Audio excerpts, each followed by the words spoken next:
Buenas tardes, queridos amigos. Bienvenidos a Azul y Verde. La semana pasada emitimos la grabación con Carlos Sánchez de Roda sobre su reciente publicación 11M, la investigación prohibida. Pues bien, sí, eran dos partes. La primera parte el otro día y hoy la segunda parte. Prestad atención, porque Carlos ha investigado muy bien los atentados del 11M. Y especialmente las dudas más que razonables que mucha gente tenemos.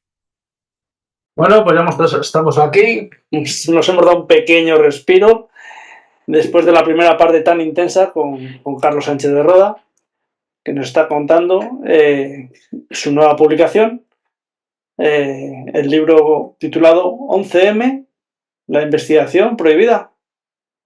Exactamente. 11M, la investigación prohibida. Estábamos hablando de la bolsa de Vallecas, que la gente, que habrá parte de gente que habrá oído hablar de una mochila de Vallecas. No, era una bolsa de deportes de color azul y con las asas forradas en marrón tipo cuero. Esta bolsa al parecer se encontró en el pozo, la trasladaron a una comisaría de Vallecas, a una segunda comisaría de Vallecas, al IFEMA, y del IFEMA volvió a la segunda comisaría de Vallecas.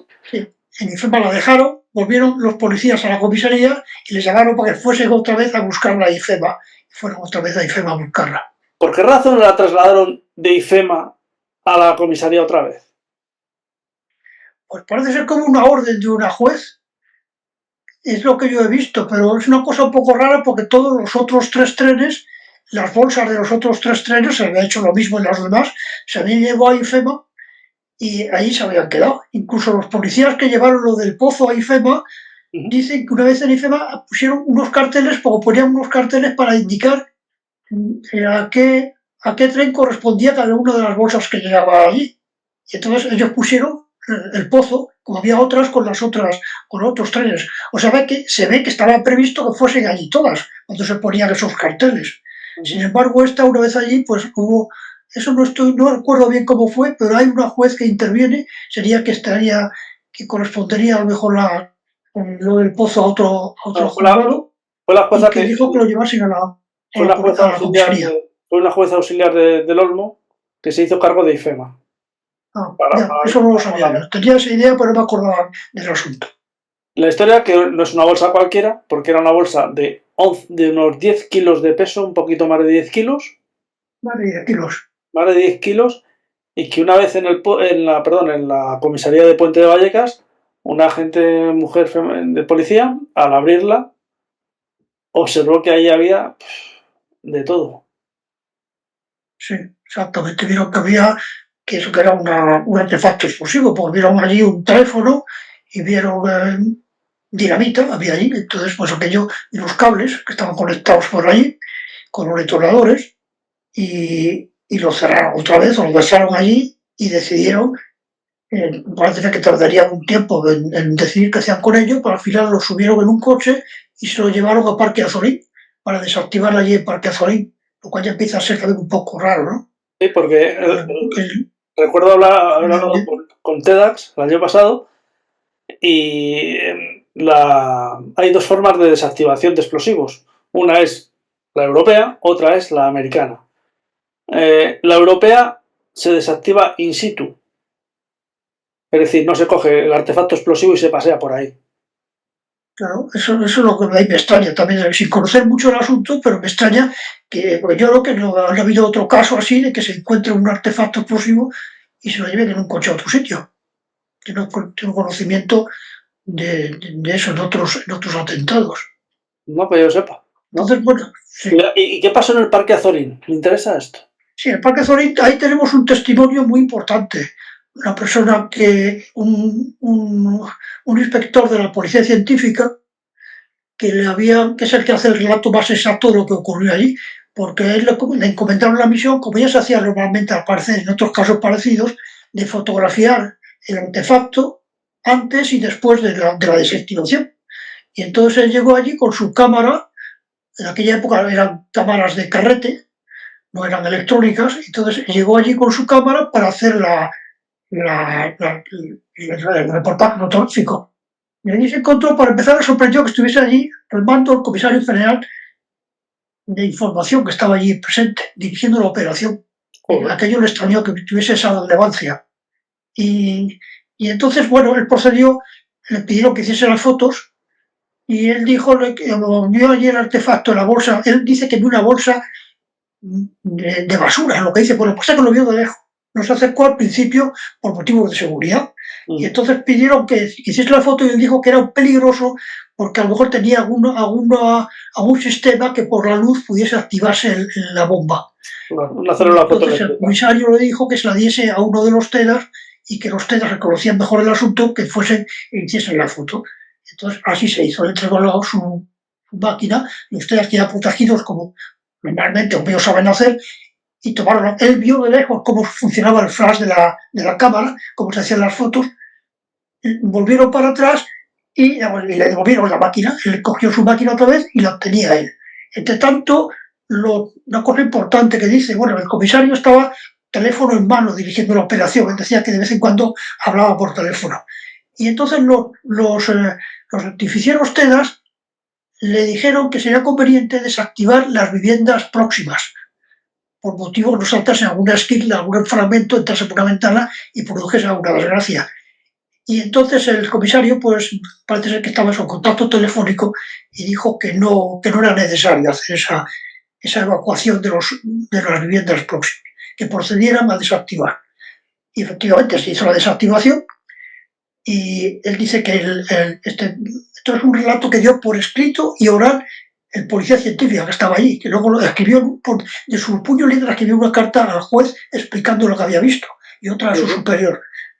Y entonces, una vez hecha la desactivación, pues él quiso terminar de cumplir su misión, que era hacer las fotografías después de hecho la desactivación, antes y después. Cuando se disponía a hacerlo, se lo impidieron. El comisario general dijo que no era necesario hacer más fotos. Él dice por escrito, me echaron de allí, me dijeron no hace falta más fotos, váyase ya de aquí. Más o menos fue esa la expresión que yo pues le sorprendió mucho, claro, porque le había ido a hacer eso y era la primera vez que le ocurría algo parecido, que no le dejasen hacer las fotos. Él dice, bueno, pues por lo menos yo no tengo las fotos de después, pero al menos tengo las que hice antes. Pero tampoco se lo permitieron, porque inmediatamente el comisario general le pidió que entregase el carrete a los TEDAS que estaban allí, que se ocuparían del revelado. Él entregó el carrete y nunca más se supo de ese carrete. Él luego se preguntó qué ha sido de esas fotos, le han dicho que no, que esa carrete no existía y que esas fotos no se habían hecho nunca. Eso está dicho por él y escrito por él. O sea, no es una cosa que se comente o se diga, no. Pues, la persona que lo hizo lo ha dicho por escrito y verbalmente al juez. Y aquello, pues, volvemos a una destrucción de pruebas. O al menos ocultación.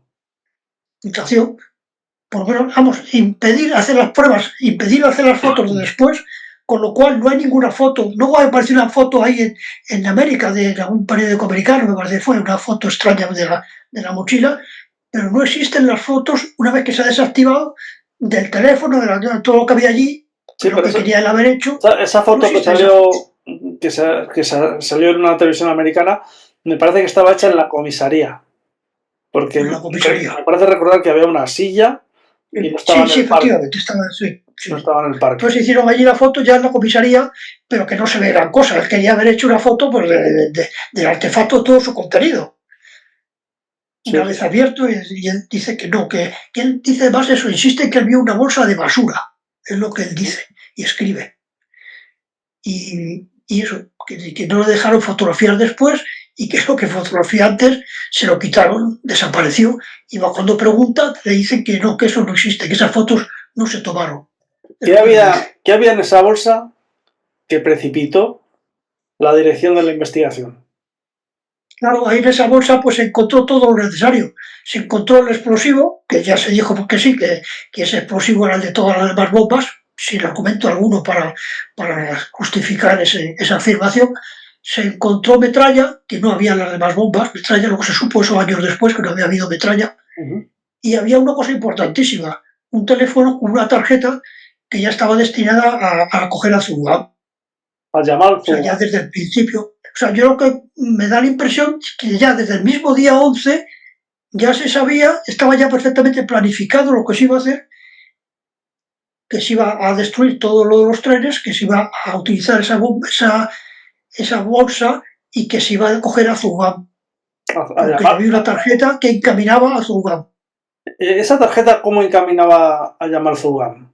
Sí, esa tarjeta se vio que pertenecía a Mena, una tarjeta de Mena, entonces se pusieron en contacto con la casa Mena, con el director de seguridad, me parece que es de Amena, y entonces esta dijo que esa tarjeta se había vendido, hizo sus indagaciones y llegó a no me acuerdo cómo se llama, es un distribuidor, el mayorista, creo que lo tengo por aquí apuntado, el mayorista que metió esa tarjeta, que era Unitel 2000.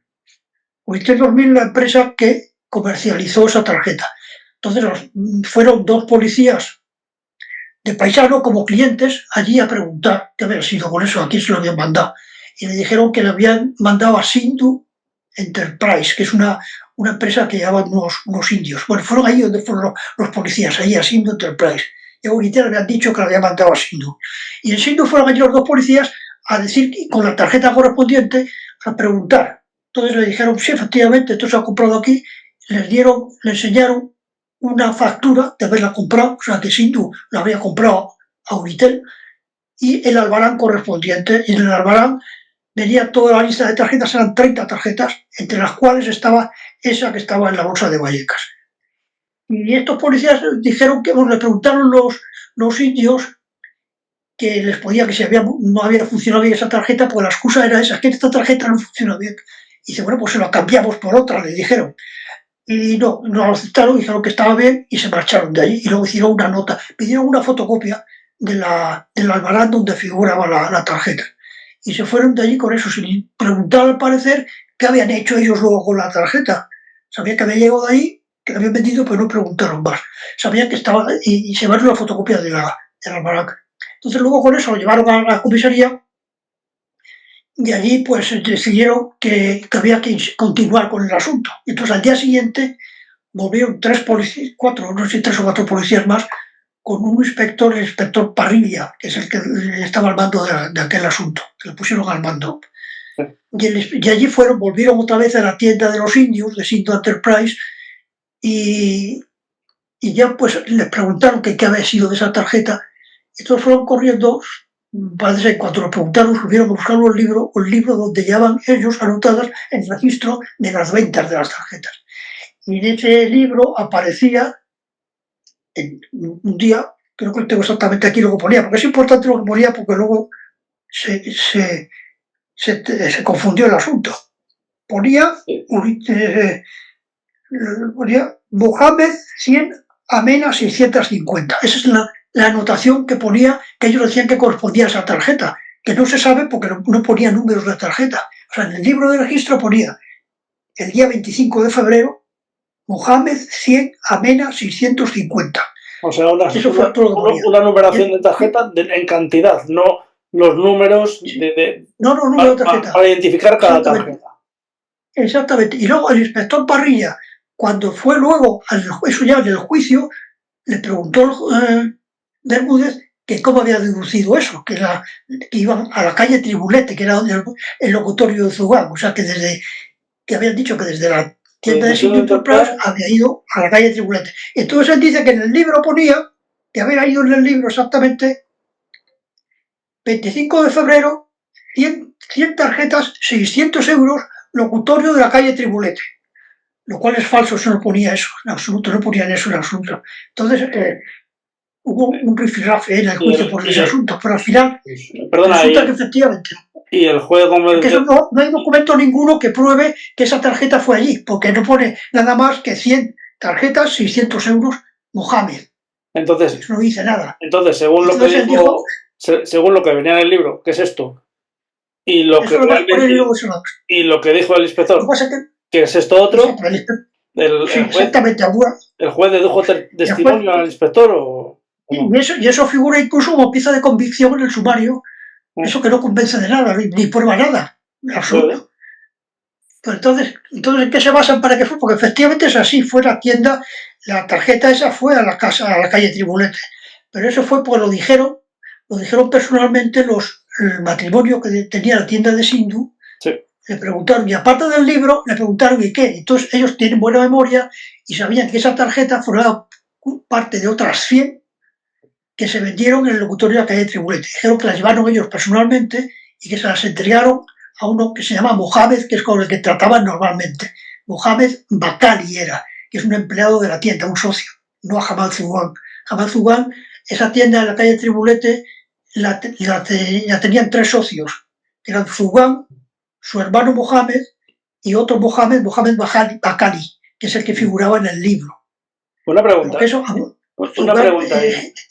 Es decir, que al Yamal Zugam le llegan unas tarjetas que él puede vender en su locutorio y lo que hace es dar de alta a una tarjeta a su nombre eso es lo que le dicen, pero para, claro que para, no es así, para claro. emplearla en un artefacto explosivo. Digamos que Eso es.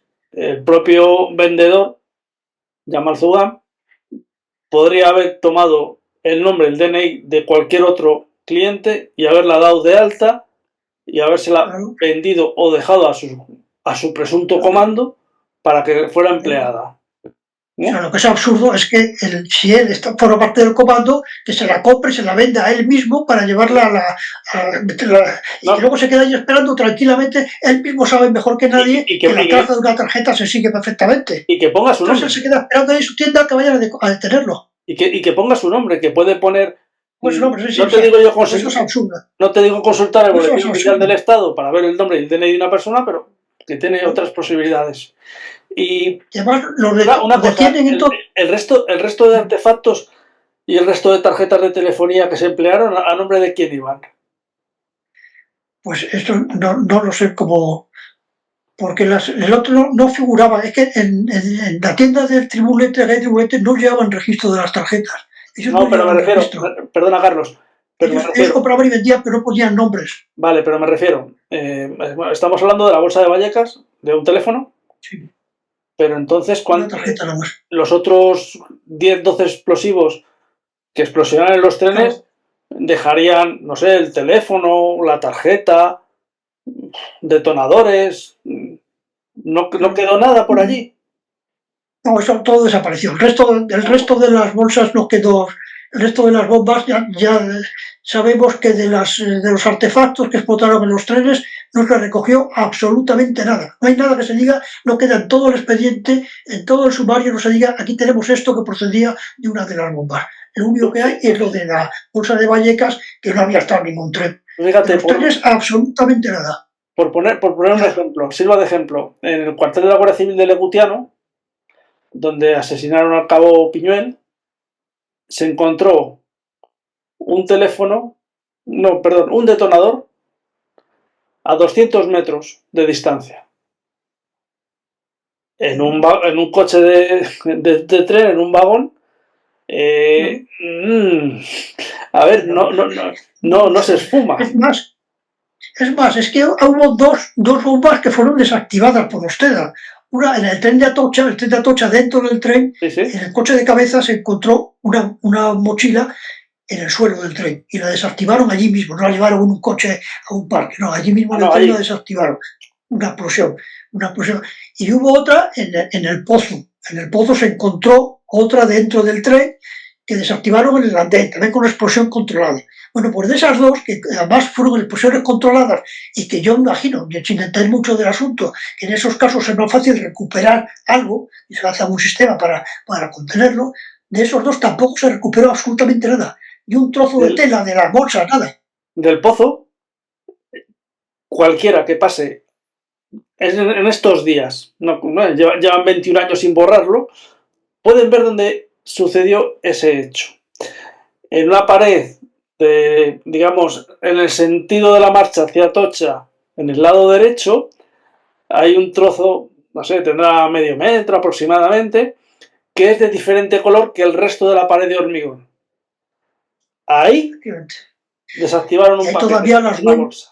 huellas de la metralla de la explosión, del hormigón del andén, no de metralla del artefacto, sino al explotarlo, porque también se ve en el andén, en el suelo, hay un parche de hormigón que fue el sitio donde se hizo un cráter con la explosión. Y el hormigón de ahí, las piedras del hormigón que se desintegró, chocó contra la pared y contra el tren. O sea, el coche 3 del pozo también estaba lleno de señales de que nadie dice que era metralla. ¿Por qué no se investigó ese panel del tren, ese exterior del tren, a ver qué era? Que no era metralla, eran las piedras del andén, lo que había saltado allí. Porque no coincidía con la versión oficial. Claro, Vale. ahí tenían un sitio fácil, creo yo, sin saber mucho del asunto, de investigar esa explosión, a ver qué había ahí, que se había desactivado allí y que tenían huellas en el muro, en el suelo y en el tren. Pues nada de eso se investigó. Ahí tenían un buen motivo. O sea, de esa bomba no se recogió absolutamente nada, nada. Como si no hubiese existido. Todo se volatilizó y no quedó nada. Se dan Claro, cuenta, había que conservarlo de la bolsa de Vallecas, que era lo importante. se dan cuenta de la cantidad de pruebas que desaparecen, pruebas de convicción que desaparecieron, que las hicieron desaparecer o que aún a día de hoy se guardan por ahí. Sí, eso es posible que se guarde por ahí. Yo incluso me pregunto algunas veces si lo que hablábamos antes de Santa Eugenia, todo eso que se llevaron los supuestos ladrones, si no estará escondido en algún sitio todavía. Todo se puede esperar cualquier cosa de eso. No sé, el resto de explosivos es un compuesto químico que todavía que tarda tiempo en desaparecer. No sé. No sé. Claro. Cuéntame Sí, algo además más. es que sí, lo de Santa Eugenia además se había guardado, escrito, como decía antes, por la propia Fiscalía, diciendo que aquello se había conservado para posibles análisis posteriores. Entonces es de suponer que habría una custodia o algo para que se pudiese utilizar en posibles análisis, que no se dejaría así completamente a disposición de cualquiera. Hay una pieza que Igual, quizás se nos olvida y cabe mantener el recuerdo porque está viva aún, que es la jueza Coro Cillán. y me da una pena tremenda de esa mujer. ¿Qué es de esa mujer? Esa mujer, la última noticia que tengo es que, vamos, que bueno, tuvo problemas porque, bueno, la echaron por un asunto ajeno a la UCM, le buscaron un asunto para expulsarla de la judicatura, estuvo con problemas personales, tuvo una caída en la calle, tuvo un incendio, un conato de incendio en su casa, le robaron su casa, le abrieron la cerradura, tuvo que cambiar la cerradura de su casa, y luego tuvo una caída accidental y la recogieron y la llevaron a un hospital, no me acuerdo cuál era, pero el caso que desde allí ya fue directamente a una residencia psiquiátrica que no se encuentra encerrada. La última residencia que llevaba muchos años ahí es la residencia concretamente que se llama San Juan de Dios y que está en Palencia. Hermanos de Ahí es San donde Juan lleva de Dios. muchísimo tiempo, Eh, en Palencia. Si no lo han sacado últimamente, allí seguirá y aislada, o sea que no puede hablar con nadie, está totalmente aislada la completamente. residencia regentada por los hermanos de San Juan de Dios, esta orden religiosa, a orillas del río Carrión, en Palencia capital. Palencia capital, exactamente. A esta, Ahí lleva años. a esta señora también se dice por ahí que la perseguía el excomisario Villarejo. Tuvo un problema también con el comisario Villarejo, efectivamente. Eso no lo conozco bien el asunto, pero sí sé que estuvo también con el comisario Villarejo, también tuvo algún problema, sí, judicial, Lo que se llama cloacas del Estado. con el Estado, exactamente. Y es un caso asombroso, o sea, cómo no se dan explicaciones, por más que se pregunta, porque es que es un caso tremendo, humanitariamente es una cosa tremenda, de una persona aislada, sin que pueda preguntarle por lo menos, oye, ¿cómo estás? ¿Qué tal te encuentras? Que le pueda algún amigo decírselo, que no, No se la aislada, puede, no se puede llegar no ahí. se la puede visitar ni nada, Nada, está completamente aislada, no admiten visitas. pero no las admite Hubo varios ella intentos, o la institución bueno, o orden del gobierno. pues no sé, allí en el hospital dicen que no es posible visitarla, no tendrá más explicaciones. No lo sé. Extraño. Es Es un extraño. caso realmente tremendo. Carlos, cuéntanos algo más del libro. Pues el libro lo que trata fundamentalmente es eso lo que hemos estado viendo, de que todo estaba como ya preparado desde el principio. O sea, el mismo día 11, el tren de Santa Eugenia incluso estaba ya predestinado a ser protagonista, porque resulta que el tren de Santa Eugenia, cuando se hace inmediatamente después del atentado, cuando entran allí los TEDAS primero y aseguran que no hay más peligro, que ya se puede entrar ahí libremente sin peligro, entran los policías científicos para hacer lo que se llama la inspección visual del lugar, ver cómo ha quedado aquello.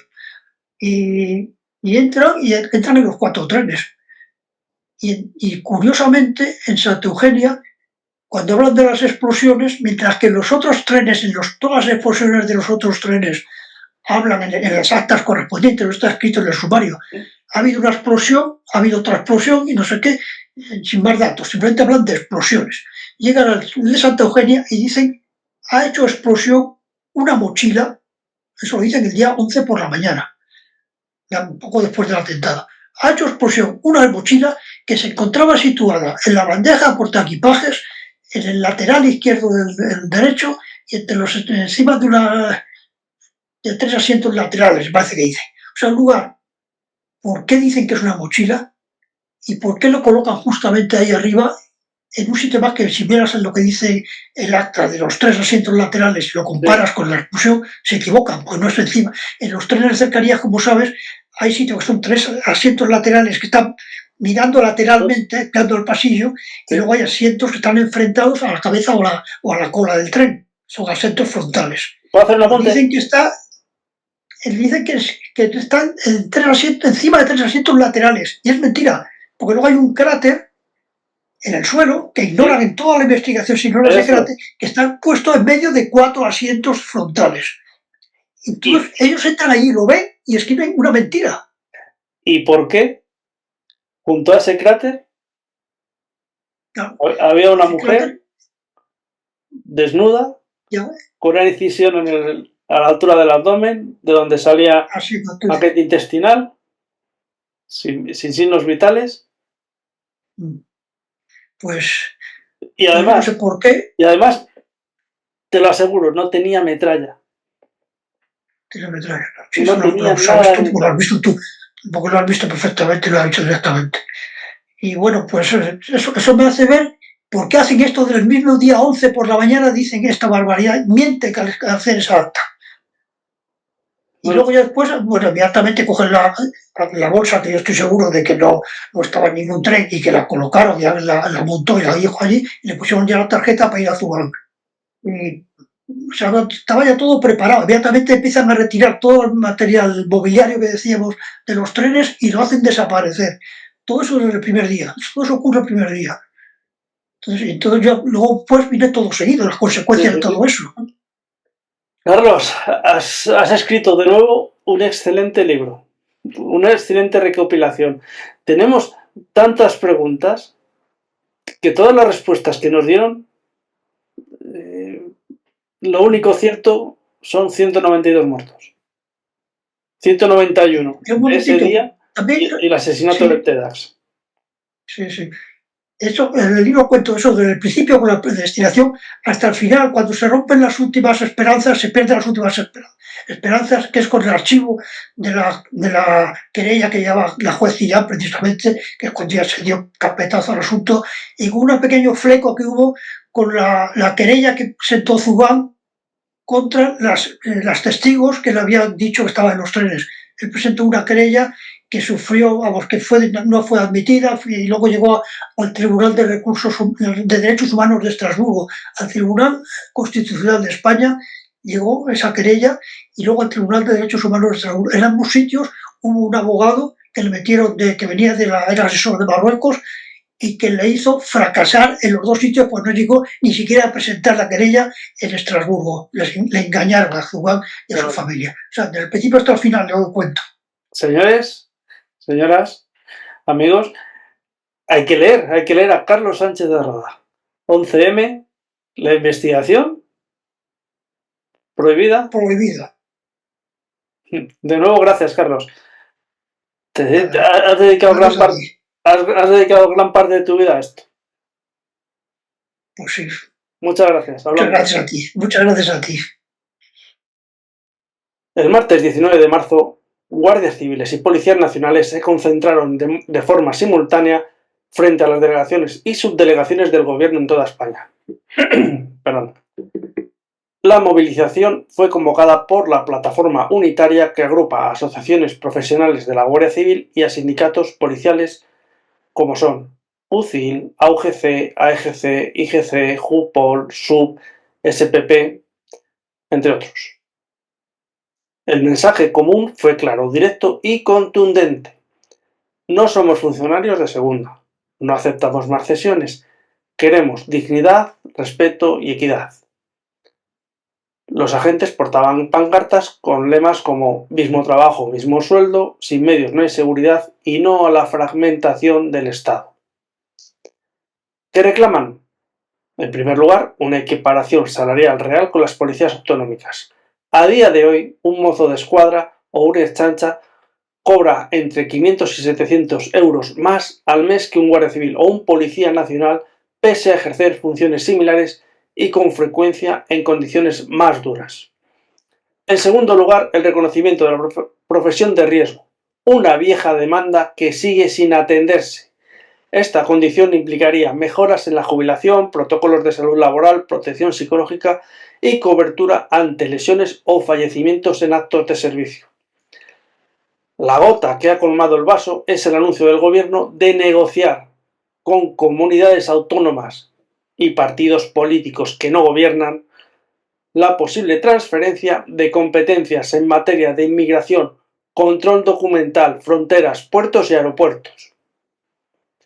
Los convocantes denuncian que esas competencias son exclusivas del Estado, como establece la Ley Orgánica 2/1986 de Fuerzas y Cuerpos de Seguridad del Estado, y están reguladas también por la normativa europea, especialmente el Código o Convenio de Fronteras Schengen. Permitir que cuerpos autonómicos asuman estas funciones rompería el principio de unidad operativa, pondría en riesgo la seguridad nacional y supondría una grave desigualdad entre territorios. Recuerden que controlar las fronteras con agentes armados es uno de los principios para formar un Estado independiente. Las concentraciones fueron masivas y ejemplares. Tuvieron lugar un seguimiento especial en ciudades como Madrid, Barcelona, Valencia, Sevilla, Zaragoza, Málaga, Bilbao o La Coruña. En todas ellas se vivieron escenas de respeto, civismo y unidad profesional, sin incidentes ni alteraciones del orden público. Hubo un silencio institucional, como es habitual.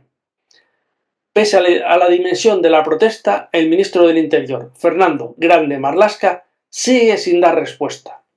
Las asociaciones denuncian que llevan meses negándose a reunirse con los representantes legales de los agentes, a pesar de las reiteradas solicitudes formales. La plataforma considera esta actitud un desprecio institucional sin precedentes, impropio de una democracia madura. Las asociaciones y sindicatos no van a parar aquí. Ya han anunciado nuevas acciones y el gobierno persiste en su silencio y su política de cesiones. Hay un mensaje claro. Esto no va de sueldos, va de país. Más allá de lo salarial, los convocantes insisten en que esta lucha es por la dignidad profesional y por la integridad del modelo policial del Estado. No se trata de centralismo ni de uniformidad.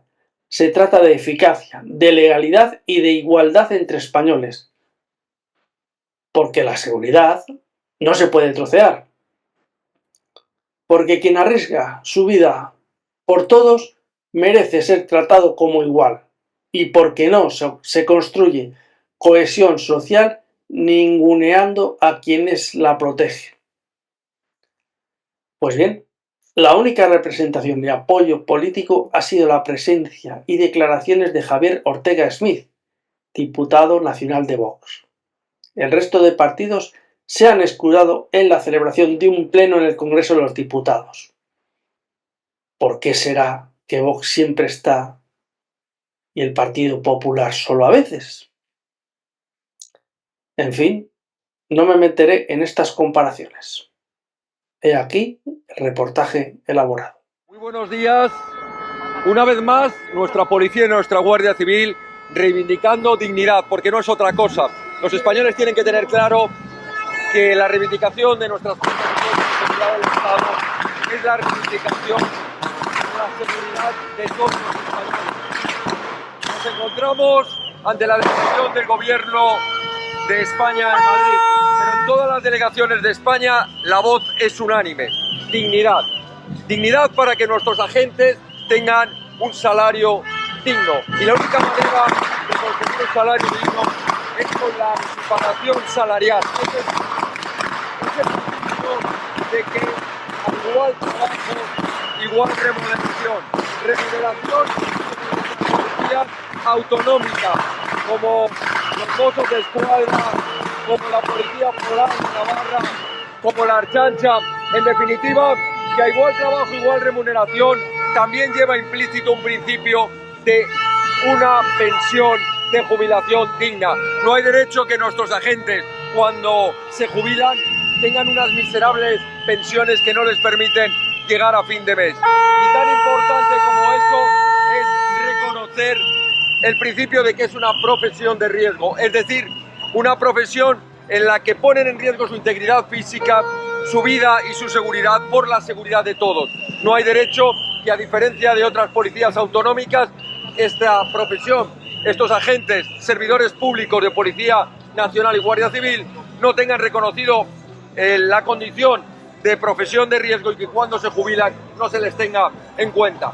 Y a pesar de todo esto, mal pagados, sin una jubilación digna y sin reconocerles profesión de riesgo, encima les quitan competencias, competencias que afectan a la soberanía nacional y a la seguridad nacional. Estoy hablando de las competencias que se les han quitado, por ejemplo, en materia de seguridad en los aeropuertos, las competencias en tráfico, en Navarra, en el País Vasco y en Cataluña. Este gobierno quiere a unas fuerzas y cuerpos de seguridad del Estado arrodilladas para que no puedan cumplir con el principio básico de seguridad para todos los españoles. Por eso tendrán siempre nuestro apoyo, tendrán siempre toda nuestra consideración. Muchas gracias. Domingo Medina, de la Asociación Española de Guardias Civiles. Domingo, hoy frente a la subdelegación de gobierno. Sí, hoy en Madrid y en toda España, en todas las delegaciones, para seguir reclamando lo que es justo y lo de es nuestro derecho. Hoy el ministro Marlaska ha vuelto a mentir, para variar.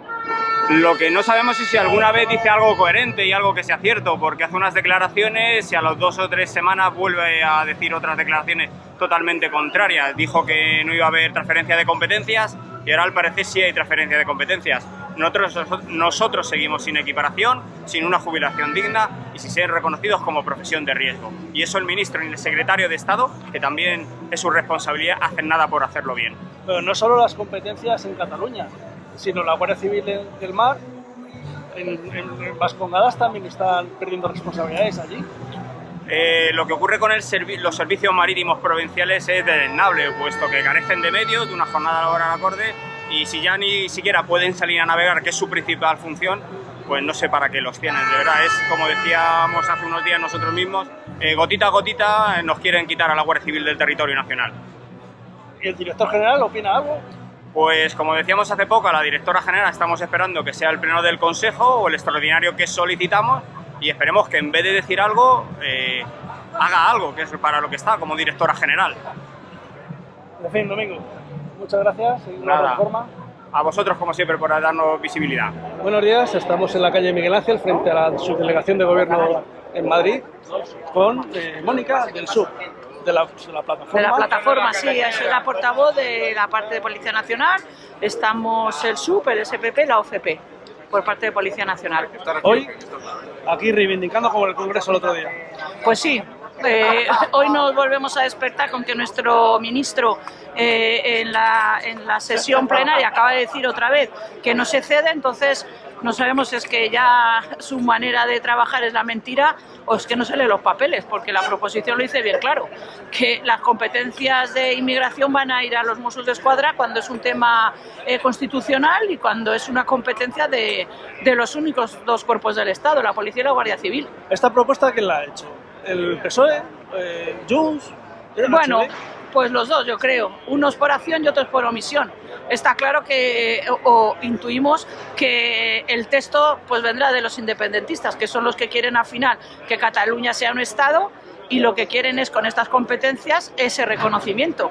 Pero tal culpable es el que lo redacta como el que lo presenta y el que lo defiende, con lo cual para nosotros tal culpables son los independentistas como es el Partido Socialista y nuestro presidente y nuestro ministro. Además, en la plataforma, ¿alguna reivindicación más? Sí, esta plataforma nació por todas las injusticias que estamos viviendo los policías y los guardias civiles por tener una jubilación digna. Nos queremos jubilar a los 99 años con el 100%, que se nos reconozca profesión de riesgo como a policías municipales y Mossos d'Esquadra y Archanchas. Queremos también tener los mismos sueldos, ya que van a darle nuestras competencias, pues queremos cobrar lo mismo que ellos, queremos tener nuestras pagas extras dobles, las asistencias a juicio. Vamos, una equiparación y por una jubilación digna, entre otros asuntos, y porque se firmó un acuerdo que este gobierno no está cumpliendo. Bien, Mónica, pues muchas gracias. Gracias a vosotros. Hola, nos atiende Laura García, portavoz de Jupol. Laura, hoy en la subdelegación del Gobierno de Madrid y en las subdelegaciones de gobierno de toda España. De toda España. Hemos salido todos los compañeros.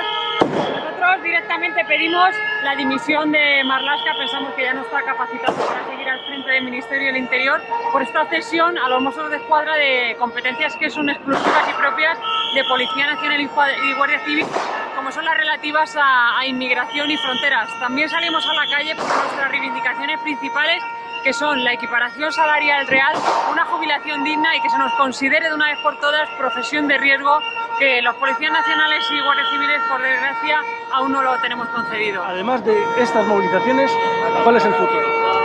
Bueno, esperemos que esto no se lleve a cabo, y si se lleva a cabo, nuestros servicios jurídicos emprenderán todas las acciones legales necesarias para intentar revertir esta situación.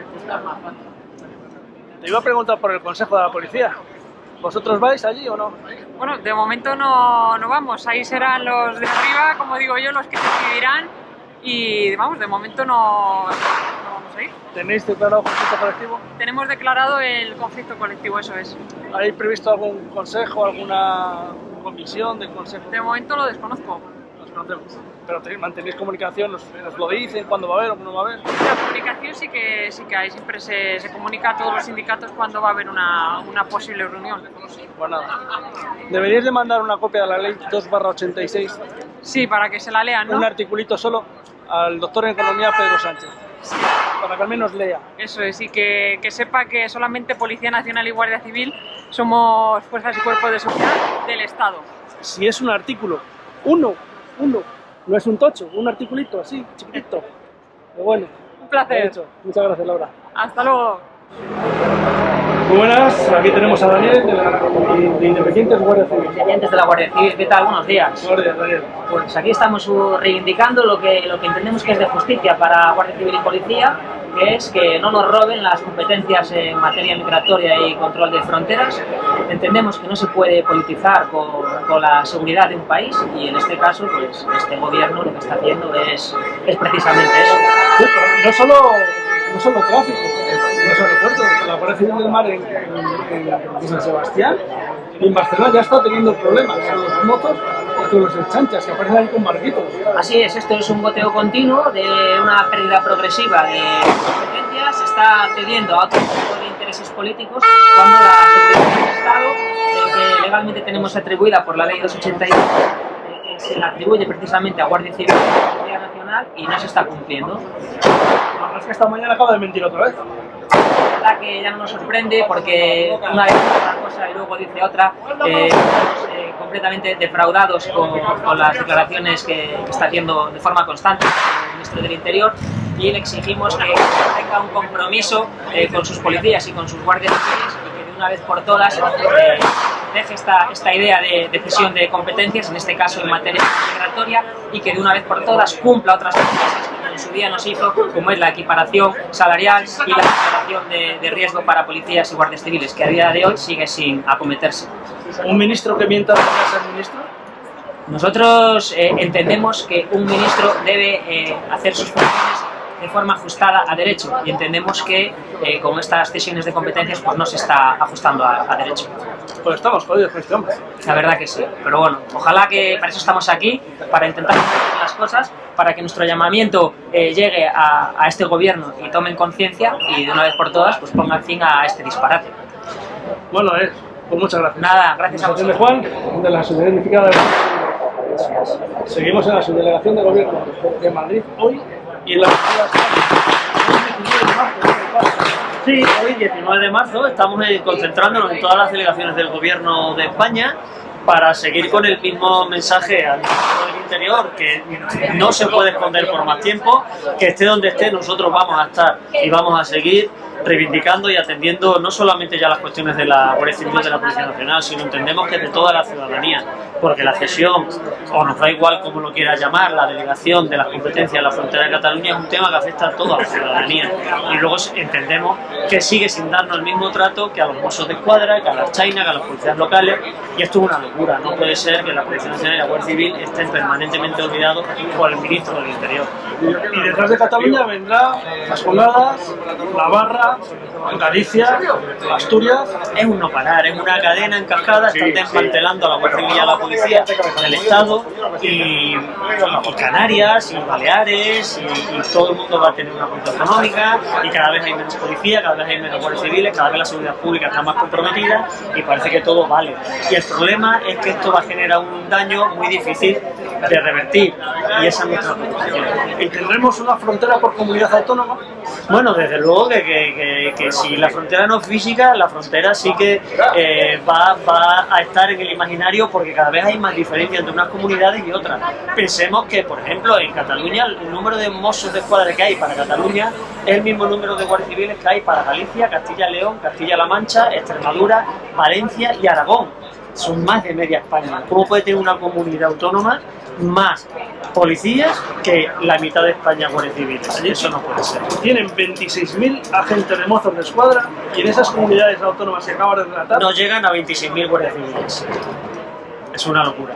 Una locura. Es una locura y el problema es que no va a parar, se van a entregar las competencias de migración, están las competencias lingüísticas, está la contratación en origen de personas extranjeras, está el tema del terrorismo, porque la frontera también es las personas legales y las ilegales que acceden, y el terrorismo es una preocupación también, hay que compartir bases de datos con ellos, en fin, es una cuestión de mucho más calado que una simple protesta que pueda aparecer de policía guardia civil. Esto tiene afección a la ciudadanía y nosotros vamos a hacer todo lo que esté en nuestra mano para detener esta locura. Bien, Juan, muchas gracias. A vosotros, como siempre. El Estado en defensa de la Constitución y del marco legal. Vamos a dar lectura a un manifiesto en defensa de las fuerzas y cuerpos de seguridad del Estado. Buenos días. Hoy la Policía Nacional y la Guardia Civil nos unimos para recordar que somos las dos únicas fuerzas y cuerpos de seguridad del Estado.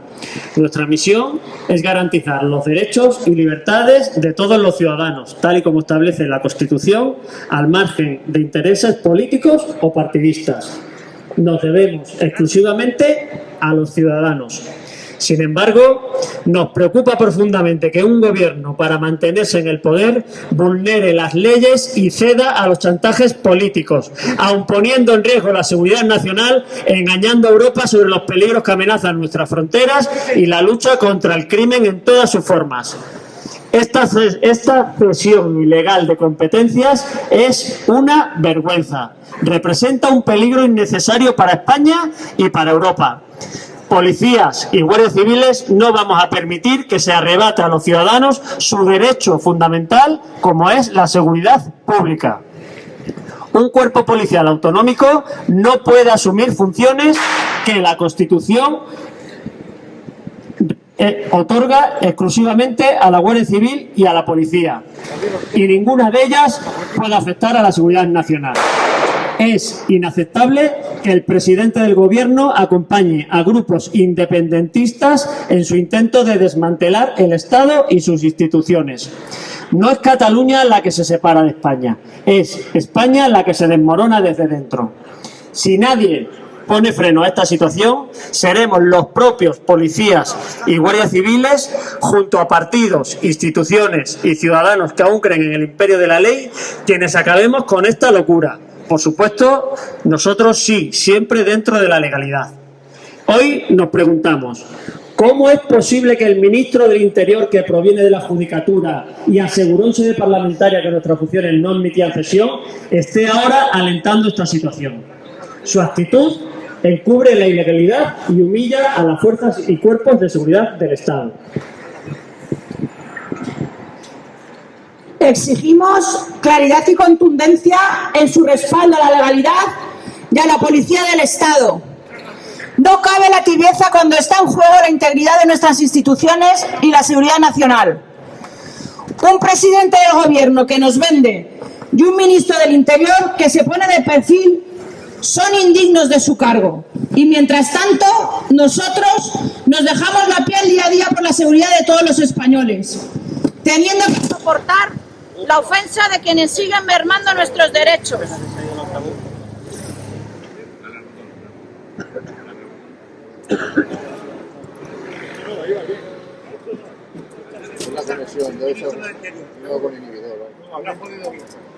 Quienes como policías nacionales y guardias civiles hemos jurado con la entrega de nuestra propia vida, si fuera necesario, defender los derechos y las libertades y velar por la seguridad de los ciudadanos. Tenemos que soportar cómo este gobierno nos humilla una vez tras otra. Siguen sin cumplir el acuerdo de equiparación salarial. Siguen dejando que policías nacionales y guardias civiles se jubilen con una vergonzosa precariedad. Y vemos cómo esos cuerpos autonómicos nos adelantan en derechos, en salarios, en una jubilación digna y en todo tipo de beneficios a cambio de apoyos políticos, a cambio de seguir en la Moncloa, a cambio de seguir gobernando este país. Exigimos el pleno cumplimiento del acuerdo de equiparación salarial y el reconocimiento de nuestra profesión como de riesgo, que permitan una jubilación anticipada justa y que acorde con el sacrificio que realizamos. Por último, queremos mandar un mensaje a los ciudadanos a los que servimos día a día. No les vamos a dejar solos. Vivan donde vivan. Nuestra vocación de servicio, nuestro principal objetivo y nuestra razón de ser son y van a seguir siendo los derechos y las libertades del pueblo español. ¡Viva la Policía Nacional! ¡Viva! ¡Viva la Guardia Civil! ¡Viva! ¡Viva España! ¡Viva! ¡Viva Mónica! ¡Viva!